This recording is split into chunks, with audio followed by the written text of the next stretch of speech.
Humans had never engaged in battle with aliens before. And when we finally did, our warning was simple: perish.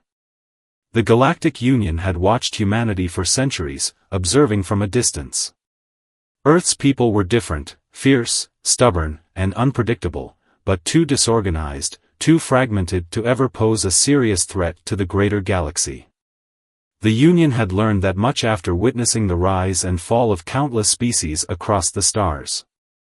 They saw humanity's potential, its boundless ambition, its rapid technological advancements, but also its fragility. The Union believed humans weren't ready to join the galactic fold, so they left them alone. Then came the Dracari, a brutal empire of warlords and conquerors.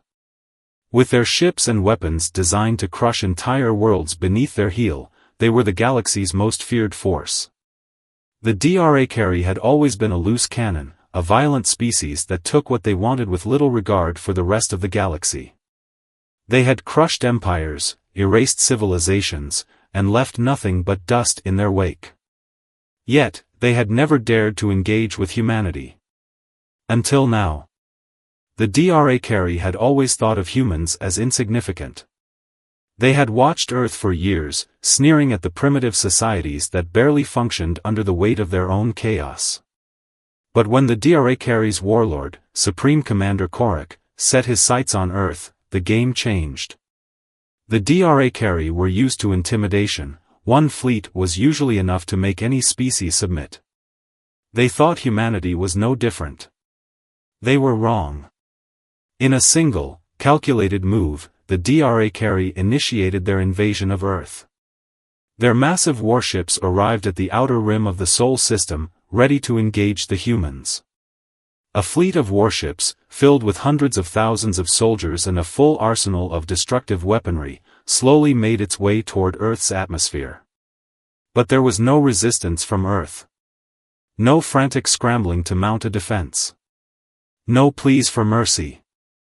Instead, the humans did something entirely unexpected. The transmission from Earth was chilling in its simplicity. The message was broadcast across the entire galaxy, reaching the Dracari fleet in seconds. Just one word: perish. The Dracari fleet's leaders were baffled. They had expected humanity to beg, to plead for their lives. Instead, the message they received was a direct challenge. Supreme Commander Korak scoffed at it, laughing at the audacity of humans. What was this? A joke? A desperate plea from a species on the brink of annihilation? But the Galactic Union wasn't laughing. The moment that message was sent, every member of the Union knew something that the Dracari didn't: humanity wasn't like any species they had ever encountered. There was something about humans, something hidden beneath their simple, seemingly disorganized ways. The Union had kept an eye on them for a reason. They knew that humanity was a species that could, at any moment, turn the tide of a galactic war. Korak dismissed the message. But his advisors couldn't. They knew the threat humanity posed, and it terrified them. The Union had tried to warn the Dracari: do not engage. Do not provoke them. You will regret it. But the Dracari didn't listen. Now, it was too late. As the Dracari's massive ships descended toward Earth, the Union's leaders stared in disbelief. They knew what was about to unfold. Korak, confident in his superiority, ignored the Union's warnings. He ordered his fleet to press forward, ready to destroy humanity and add Earth to the growing list of worlds under Dracari control. But there was one thing he didn't understand.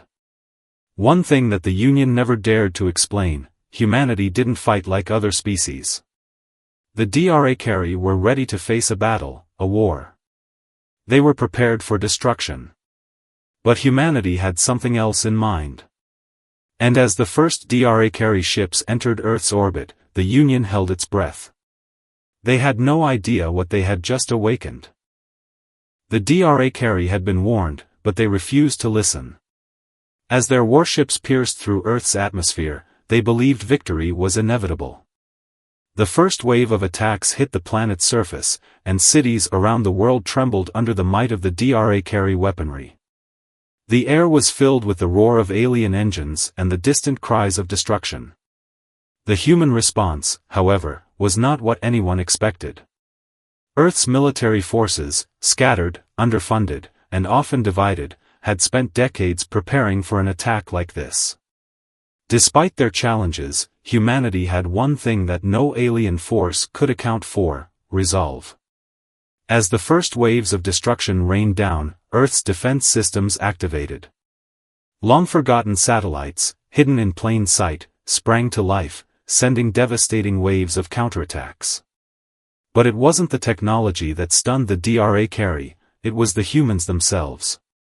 The united forces of Earth, led by a handful of military leaders who had long believed in humanity's latent potential, began to fight back with a fury that no one had ever witnessed.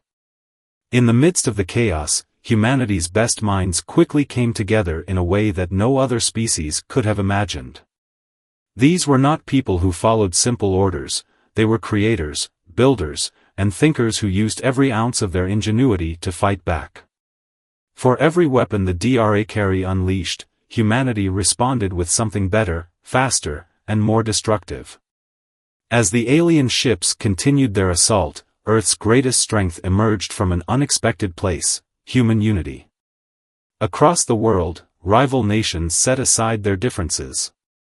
Former enemies stood shoulder to shoulder, joining forces in the face of a common enemy. The global military powers, once divided by borders and ideologies, now worked together with a shared purpose: survival. In a matter of hours, Earth cities were transformed into fortified strongholds. The military developed new, untested weapons, using resources that had previously been deemed useless. Humanity didn't just fight back, they adapted. They innovated. The Dra, still convinced of their superiority, were caught off guard by the sheer unpredictability of human tactics. They had expected humans to retreat in fear, to beg for mercy, but that was not the way of Earth. Humanity fought with a tenacity that was nearly impossible to understand. It wasn't just survival that motivated them, it was something deeper. It was the knowledge that, despite all their flaws and struggles, humans would never, ever give up. Meanwhile, Supreme Commander Korak watched from the safety of his command ship. His advisors had warned him that humanity wasn't what they appeared to be, but he had dismissed it as nonsense. Now, as the battle raged on, he realized that the humans weren't afraid of dying, they were afraid of losing. Losing their world. Losing their way of life. And that fear transformed them into something far more dangerous than any alien warlord could anticipate. The Dra launched wave after wave of assaults, laser blasts, plasma bombardments, and ground troops, all aimed at crushing humanity's resistance. But each attack only seemed to fuel the fire in humanity's heart. They began to fight with an intensity that bordered on madness, desperate to prove to the galaxy that they were not the weaklings the Dra believed them to be. Back on Earth, a series of unexpected alliances began to form. Military leaders, scientists, and even civilians who had once been divided by political lines now worked together in the name of survival. For the first time in history, the entire planet seemed united, not by a common enemy, but by a shared resolve to overcome it. Yet, despite humanity's determination, the battle was far from over. The Dra fleet, although damaged, were still formidable.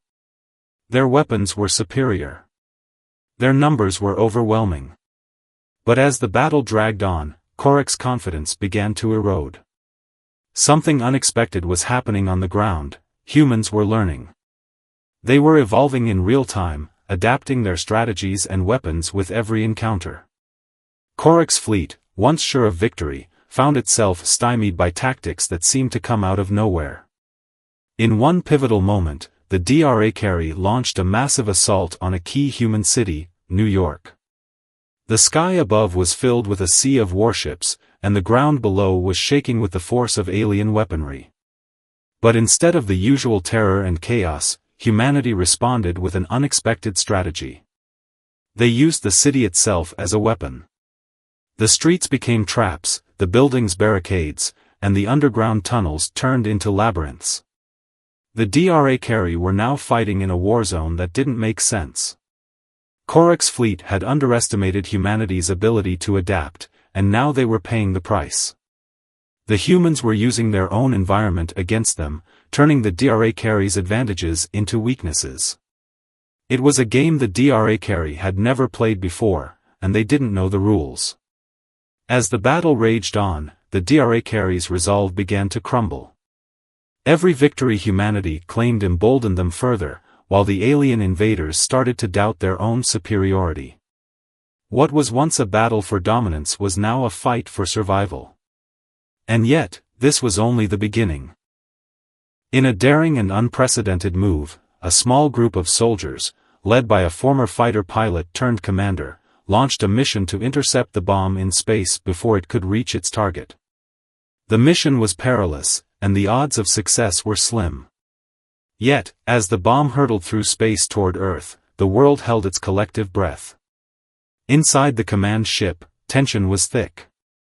The team aboard was made up of people from every corner of Earth, soldiers, engineers, and even former civilians who had become war heroes in the months since the Drakari invasion began. As they piloted their spacecraft toward the bomb, every member of the team knew that this could be their final mission. But none hesitated. There was no fear, only the overwhelming desire to protect their home, their families, and the future of the human race. As the bomb drew closer, the team's leader made a risky decision. Instead of attempting to disarm it directly, they would use their limited resources to outmaneuver the bomb's targeting system, redirecting it far from Earth. It was a long shot, but it was humanity's only hope. With seconds to spare, the team executed a dangerous maneuver, using a combination of thrusters, evasive tactics, and sheer luck to throw the bomb off course. It veered into deep space, away from Earth's atmosphere. It was a gamble that paid off. The bomb detonated harmlessly in the void of space. Earth had survived. Though the battle was far from over, the victory felt sweet, if only for a moment. Humanity had proven that, even in the face of overwhelming odds, they would never be defeated. Their spirit, their creativity, and their sheer will to survive had turned the tide.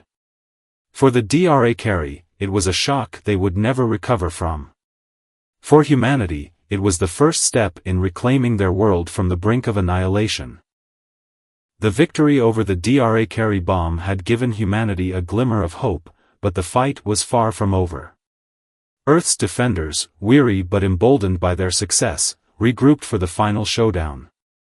The Drakari had underestimated humanity, but they were not ready to give up just yet. They had another, more lethal weapon in their arsenal, an orbital fleet large enough to encircle the Earth in a deadly blockade. For days, the sky had been filled with the ominous hum of Drakari ships, and fear gripped the hearts of everyone on the planet. In every country, military forces braced for the inevitable. Leaders gathered in secret to discuss the next steps, knowing that if the Drakari succeeded in their blockade, the human race would be finished. Earth had no more time to waste. The global resistance knew they needed a plan that would catch the Drakari off guard, one that would allow them to break through the blockade and strike at the heart of the enemy's forces. But humanity's resources were stretched thin. While they had managed to hold their ground on Earth, the war in space was a different kind of battle, one that required cutting-edge technology they didn't yet possess. That was until a group of engineers in Paris revealed a game-changing invention, a powerful, secret weapon that could pierce through the Drakari fleet. The weapon was a modified version of the missile defense systems originally designed to protect Earth's satellites, but with a much more devastating punch. It was the kind of technology that only a few people understood, and fewer still could operate, but if they could deploy it successfully, it would be the key to humanity's victory. A young woman, an ex-engineer who had lost everything in the war, was put in charge of the mission. She knew the stakes. Failure meant the destruction of Earth. Success meant giving humanity a fighting chance. On the eve of the operation, the tension was palpable. Around the world, humanity's defenders prepared for their last stand. Soldiers gathered in dark bunkers, strategizing with commanders who had fought through the worst of the war. In New York, the same team of soldiers who had stopped the bomb earlier were tasked with helping to launch the weapon. They had become symbols of humanity's resilience. They were ordinary people who had been thrust into an extraordinary situation, and now they were fighting to save the planet. The mission was simple: get to the Dracari command ship, infiltrate their defenses, and launch the missile that could destroy their orbital fleet. What wasn't simple was the sheer scale of the task. With every move they made, they risked everything. The Dracari had anticipated a fight on Earth, but they had underestimated how determined humanity could be. They didn't know what Earth's final weapon was, or how much humanity was willing to sacrifice for the sake of their survival. As the team prepared to launch the weapon, a surprise twist threatened everything. The Dracari launched a counteroffensive, an attack unlike any other, designed to cripple the human resistance once and for all. Thousands of ships descended on Earth's atmosphere, and the skies were filled with flames as battles raged across every continent. Earth's defenders, armed with their makeshift weapons and fortified technology, fought back with everything they had. But this wasn't just about technology. This was a fight for the future of humanity, for the very survival of their species. The world watched as humanity's last hope hung in the balance. The young woman leading the mission faced a gut-wrenching decision: send the weapon now, at the risk of it falling into enemy hands, or wait for a better opportunity, which might never come. But with time running out, and the Dracari forces closing in, she knew there was no turning back. With a final, desperate prayer, she activated the weapon. The missile surged into space, piercing through the Dracari blockade like a knife through butter. For a moment, everything was silent, before a massive explosion lit up the sky. The Dracari fleet, once an imposing force that had encircled the Earth, was shattered in an instant. The world erupted in cheers, and Earth's defenders stood victorious, though they had lost so much in the process. The fight had taken its toll, but humanity had proven something: when pushed to the edge, they fought back with everything they had. But even as the Dracari fleet was destroyed, another twist emerged. The Dracari, defeated for now, retreated to regroup, but not before sending a chilling final message to Earth. This war is far from over. You may have won this battle, but the Dracari will never forget. Humanity's victory was bittersweet. They had won, but they knew that the fight for survival was far from over. However, the final words of that message did nothing to dampen the human spirit. They had survived, and now they knew that no force in the galaxy could break their will. The Dracari's final message still echoed in the minds of Earth's survivors. It was a stark reminder that while humanity had won a critical battle, the war was far from over. Despite the celebrations that erupted worldwide, there was an undeniable weight of sorrow that accompanied the victory.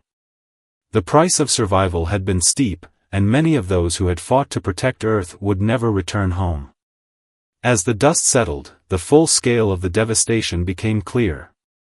Cities lay in ruins, infrastructure was crippled, and families had lost loved ones. It wasn't just the physical damage that had taken its toll, it was the emotional and psychological scars that would take years, if not decades, to heal. Yet, in the face of such adversity, something remarkable began to happen. Humanity, always resilient, began to rebuild, not just their homes and cities, but their sense of unity. People who had once lived in isolation or division now worked together, united by a single purpose: survival. The war had awakened a spirit in humanity that could not be extinguished, a shared determination to push forward, no matter the cost. The leaders of Earth's defense forces came together, realizing that the war was only in its early stages. The Dracari had retreated, yes, but they were not gone. They were regrouping, strengthening their forces, and plotting their next move. Humanity had survived the first wave, but the question remained, how would they defend against the next attack? A council was formed to guide Earth's recovery and defense, composed of military leaders, scientists, engineers, and survivors who had experienced the horrors of the war firsthand. Among them was the young woman who had led the mission to launch the weapon that had shattered the Dracari fleet. Despite her victory, she was deeply shaken by the lives lost and the cost of the battle. "I never expected this," she confessed to the council one day. "We did everything we could, and yet, we lost so much. What does victory mean when it comes at such a high price?" Her words resonated with everyone in the room. They all knew that the cost of survival was not something easily measured. The scars of war were not just in the buildings that had been destroyed, but in the hearts of those who had lived through it. One of the older council members, a former general who had seen wars in his youth, stood up and spoke gently but firmly. "Victory isn't about what we lost. It's about what we still have. We have each other. We have this planet. And we have the will to keep fighting. If we let ourselves be defined by our losses, we've already lost." The words were a reminder that the cost of victory was not just in bloodshed but in the choices made along the way. Each life that had been sacrificed, each soldier who had given their all, was not a loss, but a step toward a greater purpose. It was in these moments that humanity's true strength showed. They had faced the unimaginable and had not broken. They had survived, and now they would fight to rebuild. As Earth's leaders focused on defense and rebuilding, a new challenge emerged. Humanity, in its newfound unity, began to adapt and innovate at an unprecedented rate. The war had forced them to develop new technologies, new ways of thinking, and new strategies for survival. From advanced medical treatments to cutting-edge weaponry, Earth was transforming into a more resilient and capable civilization. But even as new hope emerged from the rubble, the looming threat of the Dracari remained. The war was no longer just about survival, it was about proving to the universe that humanity, though small in numbers, was a force to be reckoned with. They had faced their darkest hour and had come out on top, but the Dracari had made it clear that they would return. The council decided that Earth would not wait idly for the Dracari's next move. They would take the fight to the stars. Earth's military and scientific leaders began planning a daring offensive, a mission to seek out the Dracari on their own turf and send a message that Earth would not back down. It was a risky move, one that could end in disaster, but it was the only way to ensure the survival of the human race. The preparations for the mission were immense.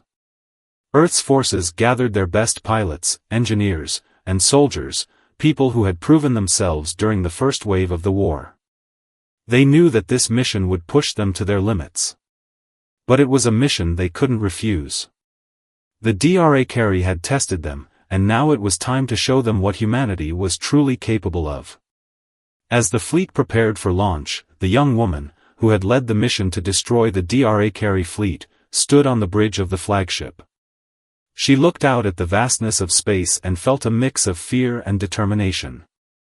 The stakes were higher than ever, but she knew one thing for sure: humanity had proven that when faced with adversity, they did not falter. In the darkest moments of the war, Earth had shown the universe what they were made of. And now, they would prove it once again. As the fleet of ships prepared to leave Earth's orbit, the weight of the mission was palpable. The goal was clear: venture into Dracari-controlled space, locate their main strongholds, and send a message that Earth would not be intimidated. The ships were armed to the teeth, and every soldier, pilot, and crew member knew the risk they were undertaking. But they were ready to do whatever it took to protect their home. The young woman, now a commander of one of the fleet's lead vessels, stood at the command center of her ship, staring out at the distant stars. The team she had built, a mix of seasoned veterans and young recruits, trusted her without question. But she couldn't shake the feeling that something was off. It wasn't just the fear of the unknown, it was the strange sense of being watched. They had been preparing for months, but this mission felt different. As the fleet jumped into deep space, the harsh reality of their situation began to sink in. Earth was far behind them now. There was no turning back. The darkness of space enveloped them, leaving the ships as nothing more than tiny specks of light against an endless sea of black. After several days of travel, the fleet received an unexpected transmission from a previously unknown source. It was a cryptic message: "Do not seek us. You will perish as you did before." The voice on the other end was distorted, but the words were unmistakable. It was a warning from the Dra. The young commander's heart raced as she listened to the transmission. The message wasn't just a threat, it was personal. The Dra knew they were coming. They were waiting. And they were prepared. "Turn back now," the voice on the transmission continued. "You are not ready. You will perish." But the fleet had no intention of turning back. It was the same resolve that had pushed them through the darkest days of the war. They had survived the worst of it, and now they would fight for their future. The decision was made, they would press on. Earth's forces knew the Dra were not ones to back down easily, but this time, humanity had the advantage. They were no longer the helpless underdogs. They were battle-hardened and stronger than ever before. As they approached the Dra's last known location, the atmosphere in the command center was tense. Everyone was bracing for the fight of their lives. The commander addressed her crew one final time before they reached the heart of Dra space. "We've come this far together. No matter what happens, remember why we're here. We're not just fighting for Earth, we're fighting for our future. We're fighting for the ones we lost and the ones we're protecting. Now, let's show them what humanity is made of." The crew, although nervous, stood tall. They had faced death before, but now they faced something much bigger, the future of their people.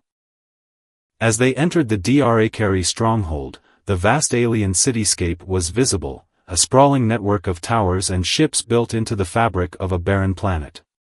The Dra had no need for natural resources, their strength lay in their technological advancements. But humanity had something they didn't: determination and ingenuity. The ships slowly maneuvered through the alien city, carefully avoiding detection. But despite their best efforts, the Dra were ready. They had anticipated Earth's arrival, and the moment the fleet crossed into the stronghold's orbit, the enemy unleashed a barrage of firepower. The battle was fierce. Lasers and missiles streaked through space as the fleet returned fire. The young commander's heart raced as she gave orders, guiding her ship through the chaos.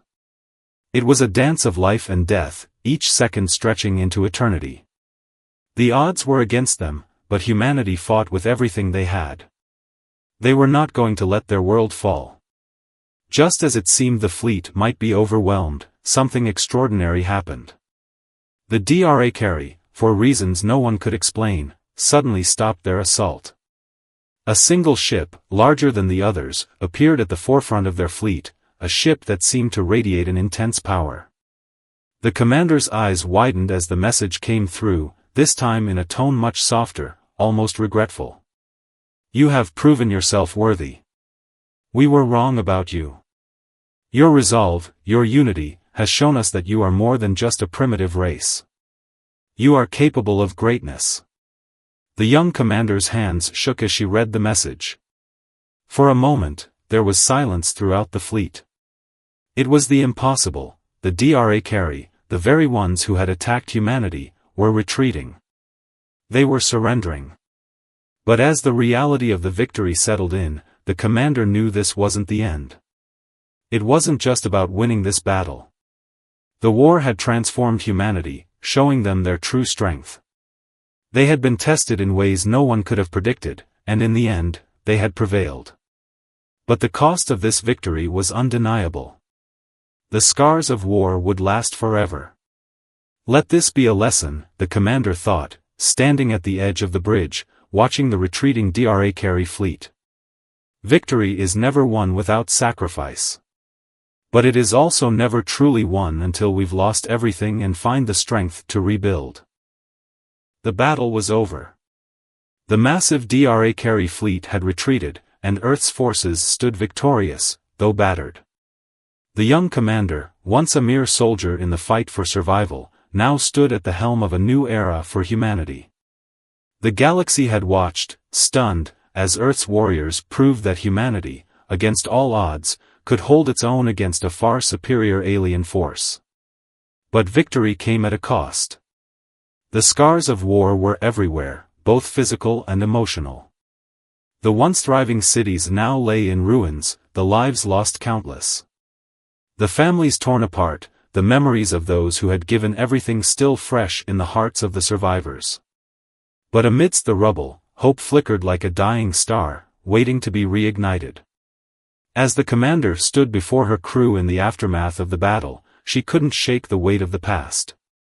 The Dracari had underestimated humanity. They had written them off as weak, as a species too small and fragile to stand against their power. Yet here they were, survivors of a war that should have been their extinction. They had fought back, not with superior technology or sheer numbers, but with something much greater, their will to survive, to protect, and to preserve the future of their people. The message from the Dracari still echoed in her mind, "You are capable of greatness." The irony of it didn't escape her. The very species that had once mocked humanity's resilience now recognized it. The battle for survival had shaped them, and it had shaped humanity's place in the universe.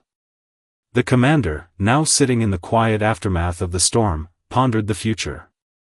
What was the next step for Earth? With the Dracari retreating, the war might be over, but the journey was far from finished. They had been handed a fragile peace, but it wasn't enough to simply survive, they had to thrive. Humanity had proven its strength, but now they had to rebuild and ensure that the mistakes of the past were not repeated. The people of Earth had lived through the worst. They had faced the unknown, the unimaginable, and emerged victorious. But the challenges ahead were even greater. Reconstruction would take time, resources, and unity. The scars of war ran deep, but they also bound the survivors together in ways that nothing else could. For the first time, the people of Earth looked beyond their individual borders and saw a collective future. The Earth wasn't just a collection of countries, it was a home for all of humanity. The commander stood before her crew one last time, her voice steady, though her heart was heavy. "We've won, but the real work begins now. We've seen what happens when we are divided. And we've seen what happens when we stand together. We've lost much, but we have not lost everything. Let's build a future where we never forget what it means to fight for each other. A future where humanity is more than just a survivor of war. We are the architects of our destiny." There was a moment of silence, before the crew began to clap. It wasn't just a celebration of victory, it was a recognition of the journey they had all undertaken. The war had left them scarred, but it had also made them stronger, more united. The war was over, but the real battle, for peace, for unity, for a better future, had just begun. As the young commander looked out at the stars, she reflected on the path they had taken. The Dracari had been a wake-up call. The universe was vast, filled with dangers beyond anything humanity could have imagined. But it was also filled with opportunities, with the potential for greatness. The war had revealed humanity's true nature, not just the capacity for violence, but the capacity for resilience, for unity, and for hope. It was a reminder that no matter how far they had to go, no matter how many obstacles they faced, humanity had the strength to persevere. In the end, the greatest lesson of all was this: true strength wasn't just about survival, it was about how humanity chose to rebuild after the destruction. It was about their ability to come together, to learn from the past, and to build something better for future generations. Perish, the Dracari had warned them. But humanity had proved that it wasn't just about surviving, they had the power to rise above, to rebuild, and to thrive. And with that, the commander stepped forward, leading her people into a new age. An age of hope, an age of unity, and an age where humanity would continue to fight, not for survival, but for a future worth living. The legacy of humanity was not just in the battles they fought, but in the strength they showed when it mattered most, when they came together, united by a common purpose.